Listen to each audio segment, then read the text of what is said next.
The Deep is always giving us these ridiculous, hilarious moments in the show. Is there one from season 4 that stands out to you as especially fun to play? Yeah, I mean, oh god, there's several actually. I was just like the opening, one of the opening scenes where the Deep it's like a loyalty test from Homelander to give A-Train a blowjob. I thought was the scene turned out really funny.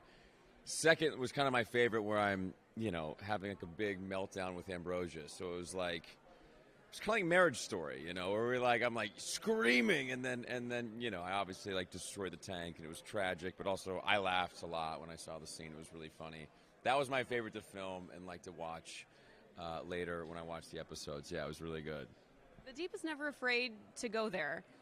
When you're filming with Ambrosia, what are you working with? Is it just like a ball? What's there? I'm working with myself. That's all there is. No, there was like a green panel where the tank was, and just like an X. And there was like a dude off screen like reading the lines, but then he actually got good. We would kind of have a rhythm. But I had to like know exactly kind of what level of energy I wanted to bring to the scene, because I wasn't going to be getting it, So it's easier. It is easier though to get to just do. It's sort of like all my coverage, and like they follow me around, and so there is something interesting about just doing that. You feel kind of like it's a solo one-man thing for a minute, but then when it's all added back in, and Tilda Swinton's doing the voice, and Ambrosius is filled out in CGI, I'm like, oh my God, it's incredible. So yeah, it turned out really well. They do a great job with that stuff. Yeah. 55 million people tuned in to season 4 of The Boys. When you hear that number, how does it make you feel?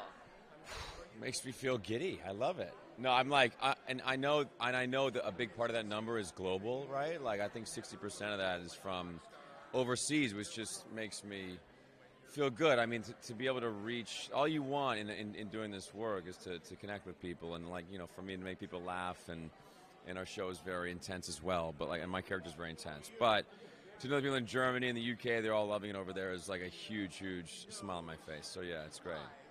We now know that season 5 will be the last season of the show. How do you think or hope this all ends for The Deep? Hope I end up alive. So I can maybe tell more stories about The Deep. No, but I don't know, actually. I don't know what would be it could be fun to go out in a big, fiery ball of flames. I don't know. I don't know. I mean, it could be fun to see, like, the downfall of The Deep. Kind of like this comeuppance. But selfishly, I want him to live. Also, selfishly, I would do like 5 more seasons. It's the best. I love it. So, yeah, it's going to be good. We'd love to see more of The Deep. Pitch right now a spinoff for The Deep following season 5. Well, I have an idea, but I don't want to pitch the full idea, okay? But, I mean, like, listen, The Deep is acted in some, like Not Without My Dolphin, which is like a nice, like, D-list movie or whatever, like a D movie. No, one of the producers and directors was like, Phil Screechy was like, he's like, I'd direct the whole thing. Let's just direct the whole thing. I'm like Tropic Thunder, like, perfect. I like that idea. That's a good idea.